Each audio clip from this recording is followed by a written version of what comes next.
शुभ सकाळ। आज आम पढ़ा षष्ठ श्रेणी पिलामानंक पई उद्दिष्ट व्याकरण शब्द विभव।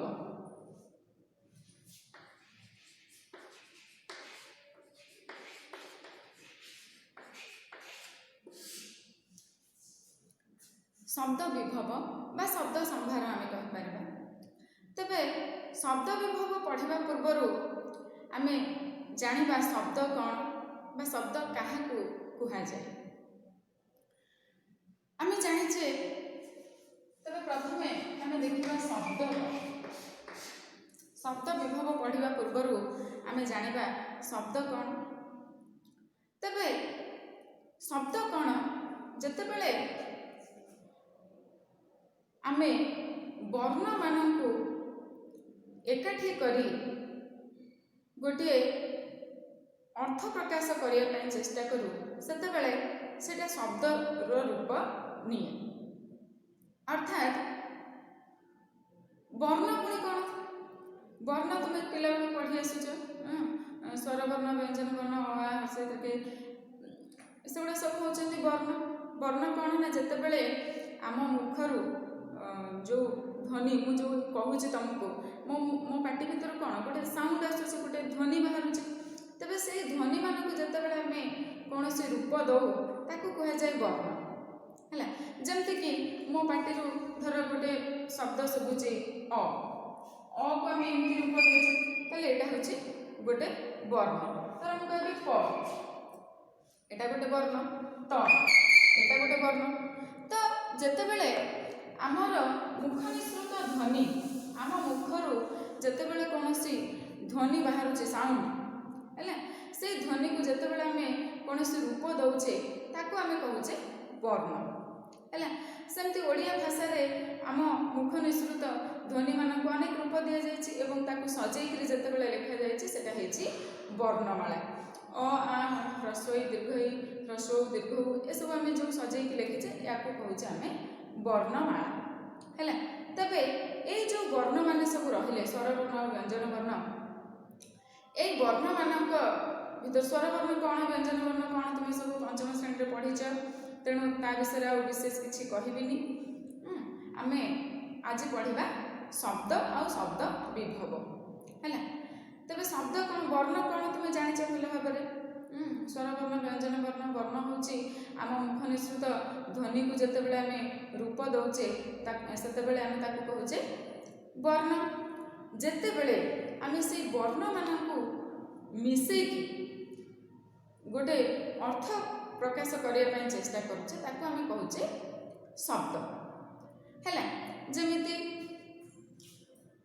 आम कहबा परिबा एथरे कौन है वर्ण मानक मिलन है। जड़े जड़े कहीं यार भूल धारणा भी जन जन मन में थाए जन जन भावती कहीदिंती जो वर्ण मानक मिलन हो शब्द है किंतु प्रकृत में वर्ण मानक मिलन शब्द नुहे वर्ण मानक सार्थक मिलन को शब्द कहवा केमिति। धर मो मन जहाँ जहाँ ना ता गोटे वर्ण मिसईदेवी प र च त क एटा गोटे शब्द है कि ना एटा गोटे शब्द हो ना कहीं ना यार गोटे अर्थ किसी ना है किंतु यार गोटे शब्द एटा गोटे शब्द परिबा परिबा गोटे शब्द हेबो कहीं ना कारण यार गोटे अर्थ अच्छी है। ताले आम कौन बुझिले वर्ण मानक खाली जमती ना सेमती मिसे ये भी वर्णर मिलन है ना वर्णर मिलन को शब्द कहूचे बोली जड़े जड़े भूल कहीदिंती वर्णर मिलन खाली शब्द नुह वर्णर सार्थक मिलन को कहुए शब्द है। वर्ण मानक जमती ना सेमती बहुत वर्ण अच्छे वर्ण मानक जमती ना सेमती मिसईदेले से शब्द हो जाती ना जमीक आम ये करें गोटे शब्द नुहे कारण यार कौन अर्थ ना किंतु जितेबले आम वर्ण को मिसईक गोटे अर्थ प्रकाश करवा परिबा आम जाने यार गोटे अर्थ अच्छी तेणु जितेबले वर्ण मानक मिलन करी मिलन है से गोटे अर्थ निष्पन्न हुए ताकू आम कहवा गोटे शब्द है। तेबे एथर आम जापर शब्द कौन शब्द हूँ वर्ण मानकर सार्थक मिलन को कहुए शब्द एवं वर्ण कौन आम पढ़ीचे पंचम श्रेणी वर्ण हूँ आम मुखानुसृत ध्वनि जितेबले ध्वनि को आम जितेबले कौन रूप दौ ताकू आम कहू वर्ण एवं वर्ण मानकर सार्थक मिलन है कहुए शब्द बुझिपारे तेज शब्द कौन तेज शब्दर परिभाषा लिखा शब्द कौन शब्द क्या कहुए ना शब्द हूँ एक बा एकाधिक गोटे हो ताठू अधिक हो एक बा एकाधिक वर्णर सार्थक मिलन को शब्द कहुए एक बा एकाधिक वर्णर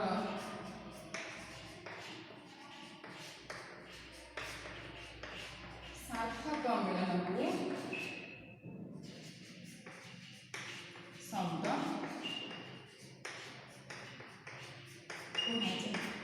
है सार्थक शब्दटी हूँ कौन मोस्ट इम्पोर्टेंट कारण जदि कहार अर्थ ना ताहले सेटा शब्द नुहे है तेरे वर्ण मान को जमती ना सेमती मिसईदे हेनी वर्ण मानकर सार्थक मिलन होगा आवश्यक वर्ण मानकर मिलन रे कौन जदि अर्थ प्रकाशित होता आम कहवा शब्द जमती आम कहले परिवा एटा गोटे शब्द क्षमता एटा गोटे शब्द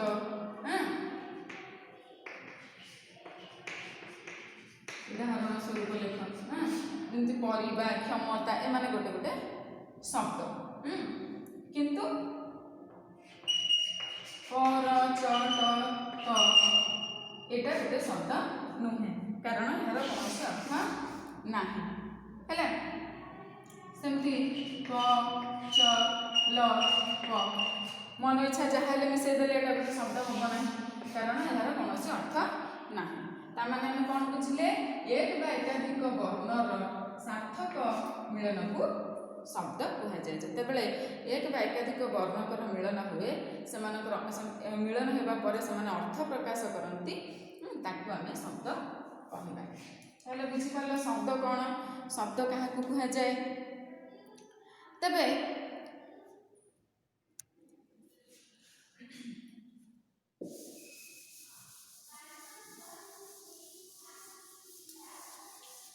पढ़ा शब्द विभव है शब्द विभव अर्थात शब्द संभार केते प्रकार शब्द रही उत्पत्ति दृष्टि शब्द मुख्यतः 4 प्रकार है उत्पत्ति दृष्टि शब्द मुख्यतः 4 प्रकार गोटे हूँ तत्सम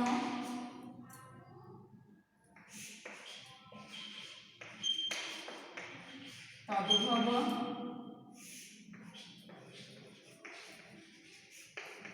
देशज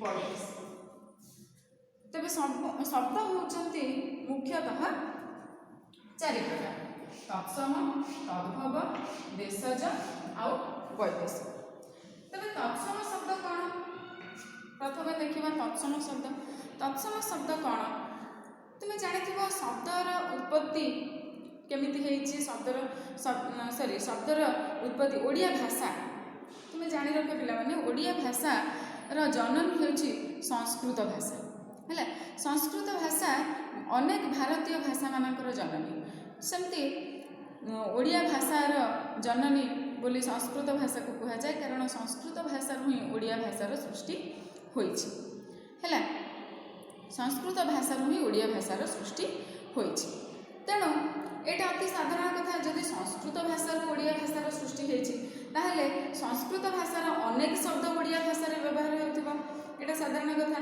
तेणु संस्कृत भाषा जेतेबेले संस्कृत भाषार परिवर्तन है जेतेबेले ओडिया भाषार सृष्टि होइछि सेतेबेले संस्कृत भाषार अनेक शब्द ओडिया भाषा मिसी जाइछन्ति हैला ତେବେ ଏବେ ବି ଅନେକ ସଂସ୍କୃତ ଶବ୍ଦ ଆମେ ଓଡ଼ିଆ ଭାଷାରେ ବ୍ୟବହାର କରୁଛୁ, କିନ୍ତୁ ଯେହେତୁ ଆମେ ସେସବୁ ଓଡ଼ିଆ ଭାଷାରେ ବ୍ୟବହାର ଏତେ ମାତ୍ରାରେ କରୁଛୁ ଆମକୁ ଏବେ ଜଣାପଡ଼ୁନି ଯେ ସେଇଟା ଗୋଟେ ସଂସ୍କୃତ ଶବ୍ଦ, କିନ୍ତୁ ଏମିତି ଅନେକ ସଂସ୍କୃତ ଶବ୍ଦ ଅଛନ୍ତି ଯେଉଁମାନେ ଓଡ଼ିଆ ଭାଷାରେ ବ୍ୟବହୃତ ହେଉଛନ୍ତି। ସେଇ ଶବ୍ଦମାନଙ୍କୁ ଯେଉଁ ଶବ୍ଦମାନେ ପ୍ରକୃତରେ ସଂସ୍କୃତ ଶବ୍ଦ କିନ୍ତୁ ଓଡ଼ିଆ ଭାଷାରେ ବ୍ୟବହାର ହେଉଛନ୍ତି ସେମାନଙ୍କୁ କୁହାଯାଏ ତତ୍ସମ ଶବ୍ଦ। ସେମାନଙ୍କୁ କ'ଣ କୁହାଯାଏ ନା ତତ୍ସମ ଶବ୍ଦ, ଅର୍ଥାତ୍ ଯେଉଁ ଶବ୍ଦ କେବଳ ଯେଉଁ ଶବ୍ଦ ସଂସ୍କୃତ ଶବ୍ଦ କିନ୍ତୁ କୌଣସି ପରିବର୍ତ୍ତନ ନ ହୋଇ ତାର ରୂପରେ କୌଣସି ପରିବର୍ତ୍ତନ ନ ହୋଇ ସେ ସିଧାସଳଖ ଓଡ଼ିଆ ଭାଷାରେ ବ୍ୟବହୃତ ହେଉଛନ୍ତି, ସେମାନେ ହେଉଛନ୍ତି କ'ଣ? ସେମାନେ ହେଉଛନ୍ତି ତତ୍ସମ ଶବ୍ଦ। ଯେମିତିକି ଆମେ କହିବା ଅଗ୍ନି। ଅଗ୍ନି ହେଉଛି ଗୋଟିଏ ସଂସ୍କୃତ ଶବ୍ଦ କିନ୍ତୁ ଓଡ଼ିଆ ଭାଷାରେ ମଧ୍ୟ ଆମେ ଅଗ୍ନି ଶବ୍ଦର ବ୍ୟବହାର କରୁଛେ, ହେଲା। ଘୃତ ଗୋଟେ ଶବ୍ଦ ଅଛି ଯାହାକୁ ଆମେ କ'ଣ ଓଡ଼ିଆ ଭାଷାରେ ବ୍ୟବହାର କରୁଛେ, କିନ୍ତୁ ଏଇଟା ପ୍ରକୃତରେ ହେଉଛି ଗୋଟିଏ ସଂସ୍କୃତ ଶବ୍ଦ। ତେବେ ଏଇଭଳି ଶବ୍ଦମାନଙ୍କୁ କୁହାଯାଏ ତତ୍ସମ ଶବ୍ଦ। ବୁଝିଲା ତତ୍ସମ ଶବ୍ଦ କ'ଣ? ତାହେଲେ ତତ୍ସମ ଶବ୍ଦ ହେଉଛନ୍ତି ଯେଉଁ ଶବ୍ଦ ଗୁଡ଼ିକ ପ୍ରକୃତରେ ସଂସ୍କୃତ ଭାଷାର ଶବ୍ଦ କିନ୍ତୁ କୌଣସି ପରିବର୍ତ୍ତନ ନ ହୋଇ ତାର ରୂପରେ କୌଣସି ପରିବର୍ତ୍ତନ ନ ହୋଇ ଯେତେବେଳେ ସେମାନେ ସିଧାସଳଖ ଓଡ଼ିଆ ଭାଷାରେ ବ୍ୟବହୃତ ହୁଅନ୍ତି ସେ ଶବ୍ଦମାନଙ୍କୁ କୁହାଯାଏ ତତ୍ସମ ଶବ୍ଦ। ବୁଝିପାରିଲ ତତ୍ସମ ଶବ୍ଦ କ'ଣ? यार अनेक उदाहरण मु तुमको पीडीएफ माध्यम देदेवि तुम से सब नोट्स कर खाली तुम बुझ तत्समटा कौन है। तत्सम हूँ कौन ना जितेबले जेहेतु संस्कृत भाषा हूँ ओडिया भाषार जननी तेणु संस्कृत भाषार अनेक शब्द ओडिया भाषा व्यवहृत होती संस्कृत भाषा ओडिया भाषार जननी ओडिया भाषार सृष्टि होती संस्कृत भाषार तेणु संस्कृत भाषार अनेक शब्द ओडिया भाषा व्यवहृत होती बिना परिवर्तन किसी परिवर्तन न होई से व्यवहृत होती कहुए तत्सम शब्द जमी अग्नि घृत मातृ पितृ है ये अनेक शब्द होती संस्कृत शब्द जो मैंने कि ओडिया भाषा व्यवहृत होती एम कहुए तत्सम शब्द बुझिपार। तेरे तद्भव कौन संस्कृत भाषा टिके क्लिष्ट भाषा तुम जानी टे कष्ट भाषा से भाषाटी संस्कृत भाषा तेणु मनीष सब कौन चाहे मनीष सब चाहे जमी सुविधा किसी गोटे हो हाँ ना नहीं सब कम के सुविधा मनीष चाहे तेणु संस्कृत भाषा जेहेतु टिके कष्ट तार शब्द गुड़ाक टिके क्लिष्ट उच्चारण कर असुविधा हुए तेणु आमे माने मनीष आम मैंने कौन कलु ना आम तार रूप को टिके परिवर्तन करके आम ओडिया भाषा व्यवहार कलु है। तेरे किसी शब्द अच्छा से प्रकृतर संस्कृत शब्द किंतु आम तार रूप को टिके सरलिया कर देकी टिके बदल देकी ओडिया भाषा व्यवहार करुछु है। तेरे से भाया शब्द मानक कहुए तद्भव शब्द है। तद्भव तद उद्भव माने से जन्म से जात अर्थात जो शब्द गुड़िक संस्कृत शब्द रु परिवर्तित होगी ओडिया भाषा व्यवहृत होती जमी संस्कृत घृत ओडिया तार रूप बदल होगला घी है तार रूप बदलीगला घृत घृत टी उच्चारण करने को कष्ट है तेणु आम मनीष आम कौन कलु से सरलिया करदेलु केमती ना आम घी करदेलु से है बुझिपार। तो ये केतोटी शब्द अच्छा जो मानकर मूल रूप हूँ संस्कृत किंतु ओडिया से रूप टिके परिवर्तन करके व्यवहार करोटी शब्द एवं भी व्यवहार होची जो मानकर रूप परिवर्तन करा जाए नहीं परिवर्तन न हो संस्कृत भाषार शब्द तार रूप कौन सी रूपे परिवर्तन न हो सीधा सड़क ओडिया भाषा जो शब्द गुड़िक संस्कृत शब्द गुड़िक व्यवहार होती से तत्सम शब्द आ जो मानकर रूप परिवर्तन होगी ओडिया भाषा व्यवहृत होती तद्भव शब्द बुझिपार। तद्भव शब्द कौन तेरे घृतर तद्भव शब्द कौन ना घी मातृर तद्भव शब्द कौन ना माता है सूत्रर तद्भव शब्द कौन ना सूता है। तेरे ये अनेक शब्द अच्छा जो मानकर रूप परिवर्तन है ସଂସ୍କୃତ ଭାଷାର ରୂପ ପରିବର୍ତ୍ତନ ହେଇକି ଓଡ଼ିଆରେ ବ୍ୟବହୃତ ହୋଇଛନ୍ତି। ଯେଉଁମାନେ ସଂସ୍କୃତ ଶବ୍ଦ ସିଧାସଳଖ ଓଡ଼ିଆରେ ବ୍ୟବହାର ହୋଇଛନ୍ତି ସେମାନେ ହେଉଛନ୍ତି ତତ୍ସମ ଶବ୍ଦ। ଯେଉଁମାନଙ୍କର ରୂପ ପରିବର୍ତ୍ତନ ହେଇଛି, ସଂସ୍କୃତରୁ ରୂପ ପରିବର୍ତ୍ତନ ହେଇକି ଓଡ଼ିଆରେ ବ୍ୟବହାର ହୋଇଛନ୍ତି ସେମାନେ ହେଉଛନ୍ତି ତଦ୍ଭବ ଶବ୍ଦ। ତାମାନେ ଘୃତଟା ହେଉଛି ତତ୍ସମ ଶବ୍ଦ, କିନ୍ତୁ ଘିଅ ଯେତେବେଳେ ଆମେ କହୁଛେ ସେ ଘିଅଟା ହେଉଛି ତଦ୍ଭବ ଶବ୍ଦ ହେଲା। ତତ୍ସମରୁ ଜାତ ହେଇଛି ତଦ୍ଭବ ଶବ୍ଦ, ବୁଝିପାରିଲ। ଘୃତ ହେଉଛି ତତ୍ସମ, କିନ୍ତୁ ତାର ତଦ୍ଭବ ହେଉଛି କ'ଣ? ଘିଅ। ବୁଝିପାରିଲ ତଦ୍ଭବ ଆଉ ତତ୍ସମ କ'ଣ? ମୁଁ ଆଶା କରୁଛି ତୁମେ ବୁଝିପାରୁଥିବ ଭଲ ଭାବରେ। ଏବେ ତତ୍ସମ ଆଉ ତଦ୍ଭବ କ'ଣ? ତାପରେ ଦେଖିବା ଦେଶଜ। ଦେଶଜ ଶବ୍ଦ କ'ଣ? ତମେ ଏଇ ଶବ୍ଦରୁ ହିଁ ବୁଝିପାରୁଥିବ। ଦେଶଜ କ'ଣ ନା ଆମ ଦେଶରେ ହିଁ ଯେଉଁଟା ଜାତ ହେଇଛି, ଅର୍ଥାତ୍ ଯେଉଁଟା ଓଡ଼ିଶାରେ ଜାତ ହେଇଛି, ଯେଉଁ ଶବ୍ଦର ଜନ୍ମ ଓଡ଼ିଶାରେ ହେଇଛି, ସେଟା ହେଉଛି ଦେଶଜ ଶବ୍ଦ। ଓଡ଼ିଆ ସାଧାରଣ ଓଡ଼ିଶାର ସାଧାରଣ ଲୋକମାନଙ୍କ ଦ୍ୱାରା ଜନ୍ମ ବା ସୃଷ୍ଟି ହେଇଥିବା ଶବ୍ଦ ଯେଉଁଟାକି ଓଡ଼ିଆ ଭାଷାରେ ହିଁ ବ୍ୟବହାର ହେଉଛି ସେଟା ହେଉଛି ଦେଶଜ ଶବ୍ଦ, ବୁଝିପାରିଲ। ଯେମିତିକି ଆମେ କହିପାରିବା ଯେଉଁ ଅଳିଆ ହେଲା, ଅଳିଆ ହେଉଛି ଗୋଟେ ଦେଶଜ ଶବ୍ଦ। ସେମିତି ଆରିସା ହେଲା, ଆରିସା ହେଉଛି ଗୋଟେ ଦେଶଜ ଶବ୍ଦ ହେଲା। ଯେଉଁମାନଙ୍କର ଜନ୍ମ ଆମ ଦେଶରେ ହେଇଛି, ଅର୍ଥାତ୍ ଆମ ଓଡ଼ିଶାରେ ହିଁ ହେଇଛି, ଦେଶଜ ଦେଶରେ ଜନ୍ମ। ଯେଉଁମାନଙ୍କର ଜନ୍ମ ଆମ ଏଇ ମାଟିରେ ହେଇଛି, ଏଇ ଓଡ଼ିଶାରେ ହେଇଛି, ସେମାନେ ହେଉଛନ୍ତି ଓଡ଼ିଶାର ସାଧାରଣ ଲୋକମାନଙ୍କ ଦ୍ୱାରା ସୃଷ୍ଟି ହେଇଛନ୍ତି ଯେଉଁ ଶବ୍ଦମାନେ, ସେମାନେ ହେଉଛନ୍ତି ଦେଶଜ ଶବ୍ଦ ହେଲା। ତାପରେ ବୈଦେଶିକ। ବୈଦେଶିକ ଶବ୍ଦ କ'ଣ? ସେଇଟା ବି ତା ଶବ୍ଦକୁ ହିଁ ବୁଝିପାରୁଥିବ।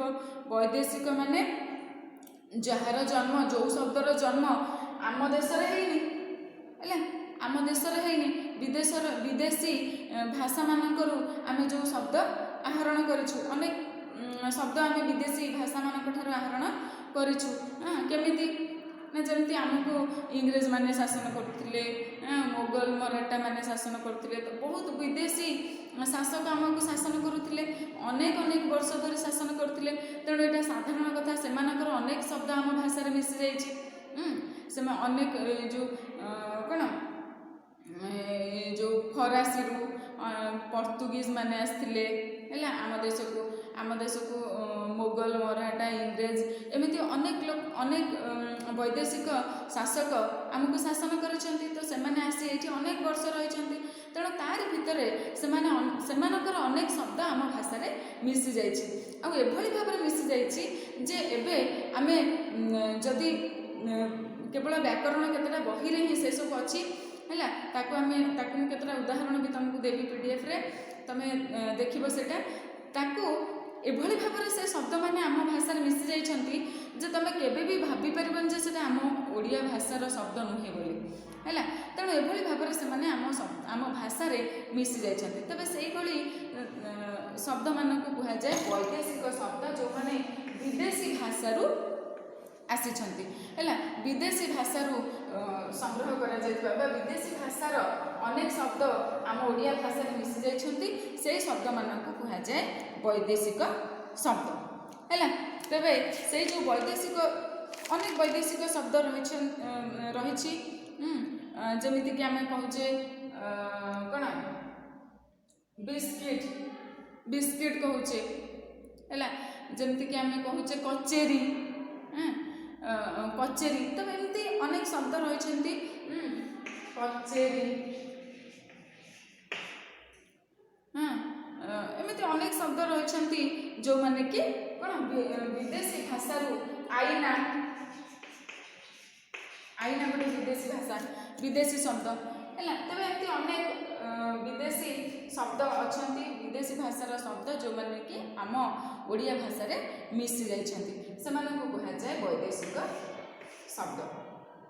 ତେବେ କେଉଁଟା କେଉଁ ପ୍ରକାରର ଶବ୍ଦ, କେବଳ ଏଇ ଦୁଇଟା ତୁମେ ଜାଣିପାରିବ, ଯେହେତୁ ସଂସ୍କୃତ ଆମ ଓଡ଼ିଆ ଭାଷାର ଜନନୀ, ଅନେକ ସଂସ୍କୃତ ଶବ୍ଦ ଆମେ ବ୍ୟବହାର ବି କରୁଛେ ହେଲା। ତୁମେ କେବଳ ଏଇଟା କିଛି ମାତ୍ରାରେ ଜାଣିପାରିବ, କିନ୍ତୁ ଦେଶଜ ବୈଦେଶିକ ଶବ୍ଦ ଜାଣିବା ଆମ ପାଇଁ ବଡ଼ କଷ୍ଟ, କାରଣ ଏ ଶବ୍ଦମାନେ ଆମ ଭାଷାରେ ଏଭଳି ଭାବରେ ମିଶି ଯାଇଛନ୍ତି ଯେ ଏମାନେ ଓଡ଼ିଆ ଭାଷାର ଶବ୍ଦ ଭଳି ଲାଗନ୍ତି ହେଲା। ଦେଶଜ ତ ଆମ ଦେଶର ଶବ୍ଦ, ଓଡ଼ିଆ ଶବ୍ଦ, ଏଥିରେ କୌଣସି ସନ୍ଦେହ ନାହିଁ। କିନ୍ତୁ ବୈଦେଶିକ ଶବ୍ଦ ଏଭଳି ଭାବରେ ଓଡ଼ିଆ ଭାଷାରେ ମିଶି ଯାଇଛନ୍ତି ଯେ ଆମକୁ ଲାଗେ ଏଇଟା ଓଡ଼ିଆ ଭାଷାର ଶବ୍ଦ ବୋଲି, କିନ୍ତୁ ପ୍ରକୃତରେ ସେମାନେ ବିଦେଶୀ ଭାଷାର ଶବ୍ଦ। ତେବେ ଏହାର କୌଣସି ଫର୍ମୁଲା ନାହିଁ ହେଲା। ଏଇଟା ଥିଲେ ଏଇଟା ବୈଦେଶିକ ଶବ୍ଦ, ଏଇଟା ଥିଲେ ଏଇଟା ଦେଶଜ ଶବ୍ଦ, ଏହାର କିଛି ଫର୍ମୁଲା ନାହିଁ ହେଲା। ୟାକୁ କେବଳ ଆମକୁ ମନେ ରଖିବାକୁ ପଡ଼ିବ। ମୁଁ ତୁମକୁ କିଛିଟା ଉଦାହରଣ ଦେଇଦେବି, ତେବେ ସେଇ ଉଦାହରଣକୁ ତୁମକୁ ମନେ ରଖିବାକୁ ପଡ଼ିବ। PDFରେ ଦେଇଦେବି, ସେ ନୋଟ୍ସ କରିବ ଆଉ ଭଲ ଭାବରେ ୟାକୁ ମନେ ରଖିବ। କେବଳ ଏତିକି ମନେ ରଖିବ, ତତ୍ସମ କ'ଣ ନା ଯେଉଁଟା ସଂସ୍କୃତ ଭାଷାର ଶବ୍ଦ କିନ୍ତୁ ସିଧାସଳଖ କୌଣସି ପରିବର୍ତ୍ତନ ନ ହୋଇ ଓଡ଼ିଆ ଭାଷାରେ ବ୍ୟବହୃତ ହେଉଛି, ସେଟା ହେଉଛି ତତ୍ସମ ଶବ୍ଦ। ତଦ୍ଭବ କ'ଣ ନା ଯେତେବେଳେ କୌଣସି ଶବ୍ଦ ସଂସ୍କୃତ ଭାଷାରୁ ସଂସ୍କୃତ ଶବ୍ଦ କିନ୍ତୁ ତାର ରୂପ ପରିବର୍ତ୍ତନ ହୋଇକି ଓଡ଼ିଆ ଭାଷାରେ ବ୍ୟବହୃତ ହେଉଛି, ସେଟା ହେଉଛି ତଦ୍ଭବ ଶବ୍ଦ। ଆଉ ଦେଶଜ କ'ଣ ନା ଯେଉଁ ଶବ୍ଦମାନଙ୍କର ସୃଷ୍ଟି ଆମ ଓଡ଼ିଶାରେ ହିଁ ହେଇଛି, ସେମାନେ ହେଉଛନ୍ତି ଦେଶଜ ଶବ୍ଦ। ଆଉ ଯେଉଁ ଶବ୍ଦମାନେ ବିଦେଶୀ ଭାଷାରୁ ଆସିଛନ୍ତି, ଆମ ଭାଷାରେ ମିଶି ଯାଇଛନ୍ତି, ଜଣାପଡ଼ୁନାହାନ୍ତି, ସେଇ ଶବ୍ଦ ଗୁଡ଼ିକ ହେଉଛନ୍ତି ବୈଦେଶିକ ଶବ୍ଦ ହେଲା। ତେବେ ମୁଁ ଆଶା କରୁଛି ତୁମେ ଶବ୍ଦ ବିଭବର ଏ ଚାରୋଟି ଯାକ ଚାରି ପ୍ରକାରର ଶବ୍ଦ କାହାକୁ କୁହାଯାଏ, ସେମାନେ କ'ଣ ଏବଂ ସେମାନଙ୍କୁ ତୁମେ କେମିତି ଚିହ୍ନିବ ତାହା ଭଲ ଭାବରେ ବୁଝିପାରିଥିବ। ଯଦି ତଥା ମୁଁ PDF ଦେଇଦେବି, ଏହାର ପରିଭାଷା ଆଉ ଉଦାହରଣ ସହ ତୁମେ ଲେଖିବ। ଯଦି ଆ ଭିତରେ ତଥାପି କିଛି ଅବୁଝା ରହିଛି କି PDFରେ କିଛି ଅବୁଝା ରହିଛି ମୋତେ ନିଶ୍ଚୟ ମେସେଜ୍ କରିବ। ଧନ୍ୟବାଦ।